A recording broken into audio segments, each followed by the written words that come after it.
Hi, I'm Cynthia Schiller. Please like and subscribe. So I had a viewer who asked me to do one on reactive abuse. I did one on reactive abuse versus abuse, but I'm going to get a little bit more specific into their story. So this was a man and a woman. They were together. The man multiple times cheats, always blaming her for whatever the reason was. Finally, this time he cheated and contracted a sexually transmitted infection. So the woman breaks everything in the house. She's furious. So she tries to physically harm him, and it's harming her body. So she trusted him to be safe sexually, and he went out and cheated and brought something home to her that she was not in agreement with. So she said some nasty things, some mean things. And what he says is that she's crazy. She acted like a wild animal, like a gorilla. She's emotionally unstable. She puts me down, on and on. So he's not taking accountability. Like, she's freaking out. This is her body that has been affected because he broke the trust. So the viewer wants you guys to know, she says, ladies, cheating and lying is abusive. To cheat, you have to lie, and to lie, you have to manipulate. Usually gaslighting goes with that too. And usually men are cheating, and women can cheat too, but this is based on this story. And usually men who are cheating are also mean, and this person knows that was the case for them. And she's warning women, men too, you can take advice from this. Do not beat yourself up because the way you reacted to abuse. Now this lady, her friend was harmed, physically harmed, also emotionally harmed, and she reacted to that. That's a normal human reaction.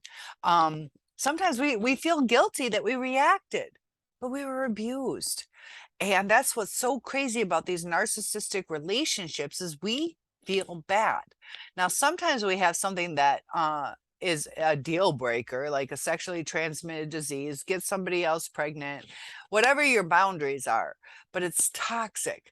And uh, so she says that because you will think you're the problem. And that's so true. A lot of times we think it's our fault. Was I not pretty enough? Did I gain weight? Did I spend too much time with the baby? Was I not making meals on time? Did I do this? Should I have done that? He wanted me to do the laundry. Did I do it on time? And I felt sick. And like, we go through all these things, and we're damaging ourselves. We're abusing ourselves even after the abuser abuses us.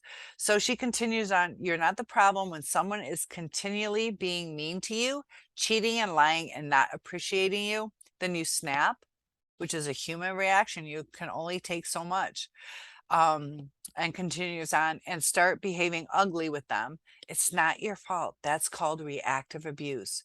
Try to emotionally detach. And this is really important, to emotionally detach, not to feel guilty. They cheated on us. They gave us an STI or whatever the situation is.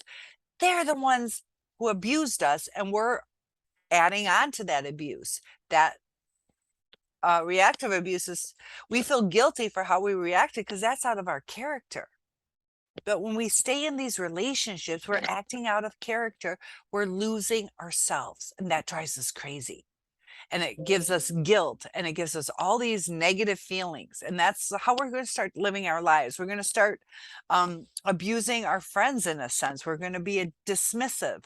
We're not going to take accountability. We're not going to be honest about going through things. We're going to lie about things just to cover things up. So we're putting on a mask. We're no longer showing people because we're embarrassed. We're embarrassed somebody brought that home to us, or we're embarrassed that we got cheated on. We're starting to feel like we weren't good enough. You are good enough. You are good enough. And they go on, don't let them get you to react. You're strong. You can do this, and remember who you are. And that is the best thing. I want to read that one more time. Don't let them get to you. Don't let them get you to react. You're strong. Sometimes we feel like we can't do this. We have to do it. We can do it.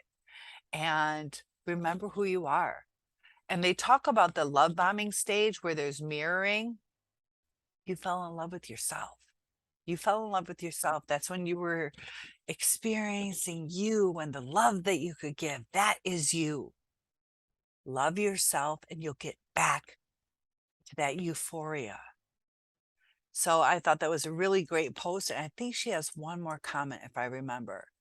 But yeah, she said, did she post it twice? Let me double check because I really like what she had to say.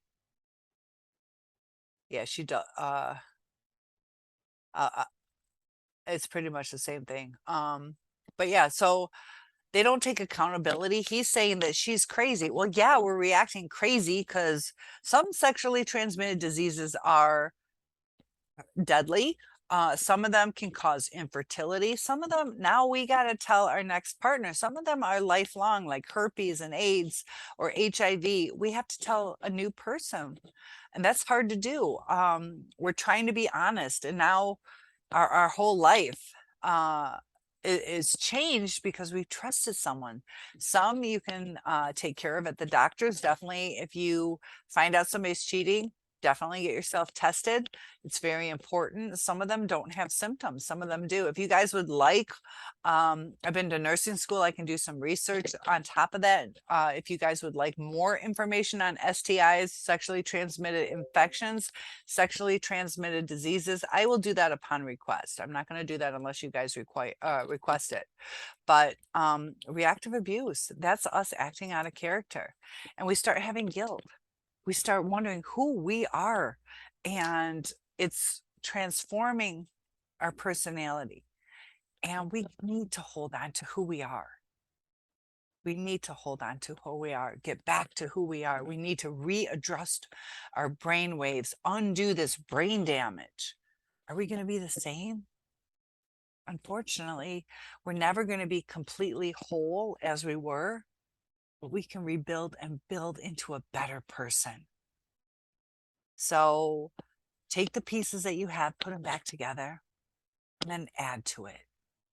Add more friends, add more activities, more hobbies, more talents, more education, and most of all, more self-confidence, more self-esteem, more boundaries. Because you are a beautiful person. You're on here not because you were the jerk in the relationship, because you tried everything you could and you got blindsided, or what happened. It's a snowball effect. Like, society is going out of control. I've seen it in the schools where kids over time are changing. A lot of it's because narcissists create narcissists, hurt people, hurt people, hurt people, hurt people. Our narcissists, they were hurt in childhood, or they were built up. This is the thing. Sometimes you know, do we feel sorry for them? Some of them were physically abused or locked in closets or neglected, not fed. And sometimes it's sad. Sometimes, the parents just didn't have the money. They wanted to give everything to the kid. They just didn't have the money. Some parents are selfish, where they're like, you guys just get cereal every day. You can have it after school. You can have school lunch, you have school breakfast. If you show up late, like some sometimes abuse, it's sad to say, isn't purposeful.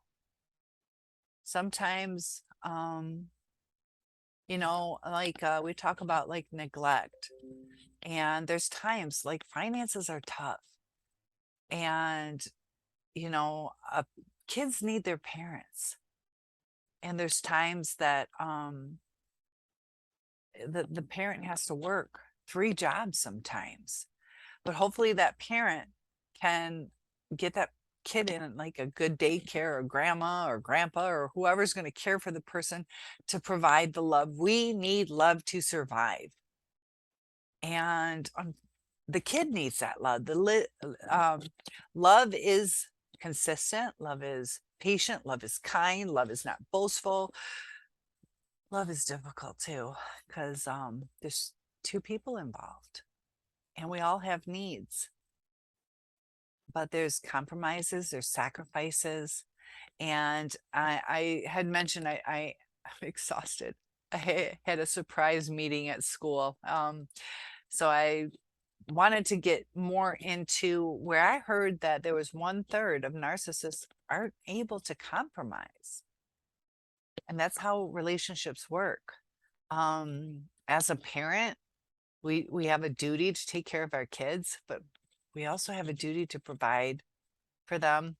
Um, but as far as a relationship, you deserve to be safe, not to be physically abused, not to be confused, not to be emotionally abused or put down or cut down, especially when you try. You know, there was one thing on Facebook, I believe. I can't remember if it was like a hot pie or I don't know, it was something. Mom made this meal and it was burnt. And dad had said, it was delicious or something like that. And the kid's like, what are you talking about? And the dad was like, I recognize that your mom had a rough time and I wanted to be appreciative. Um, so this is where it gets tricky. Lies, should we lie?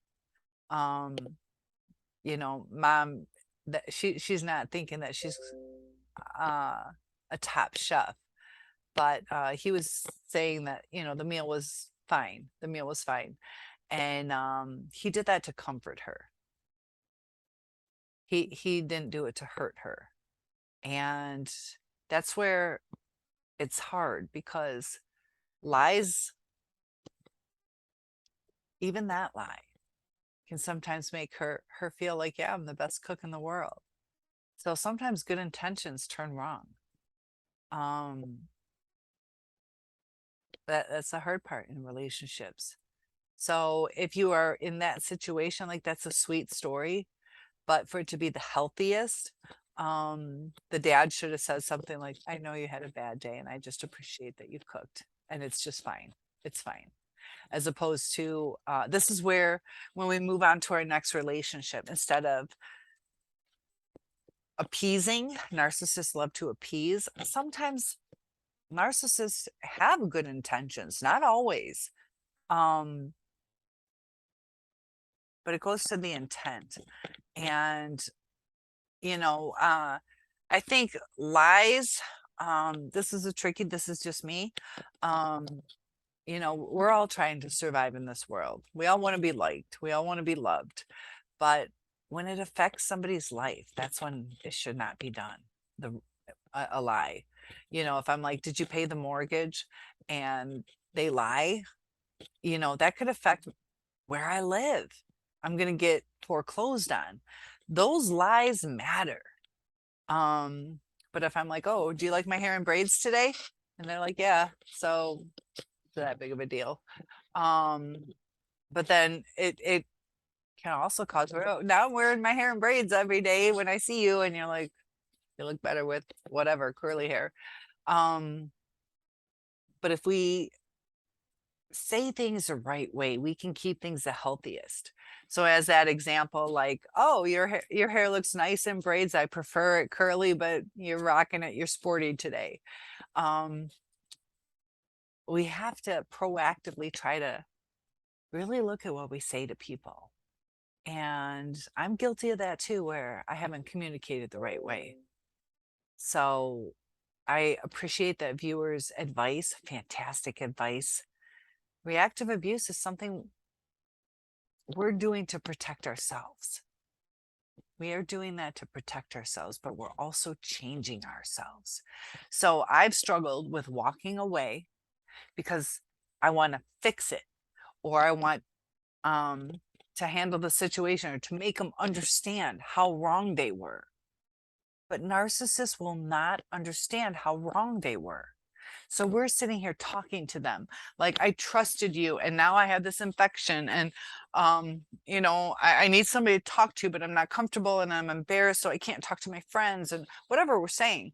We're dealing with our abuser, and we got to have our boundaries. We got to have our make it or break it, and going through that stuff Don't lose who you are. Don't break your boundaries. Decide what they are. You know, that's up to you guys. But trust should be within a relationship. And the narcissist, this one's not trying to work through it. He's calling her crazy. He's not saying, I know, I shouldn't have done it. Or, you know, I don't know, something came over me and I shouldn't have done it. Or I fell in love with this new person and I should have broken up with the first person. And they turn it all around and abuse us more. Smash our character and get people against us. And nobody's perfect in this world. You know, we've all gone through things where we're like, we shouldn't have done that. But the narcissist, it's almost all the time. It's almost all the time. So it's not a mistake. It's a habitual pattern. And thank you, viewer, for that fantastic request and story. Big hugs to everybody. Topic requests are really appreciated and welcome. I will make videos for you guys because I honestly believe through knowledge we can heal. And it's crazy how much YouTube videos have helped me heal. So big hugs to you. One-on-ones are available, and I'll see you in the next video.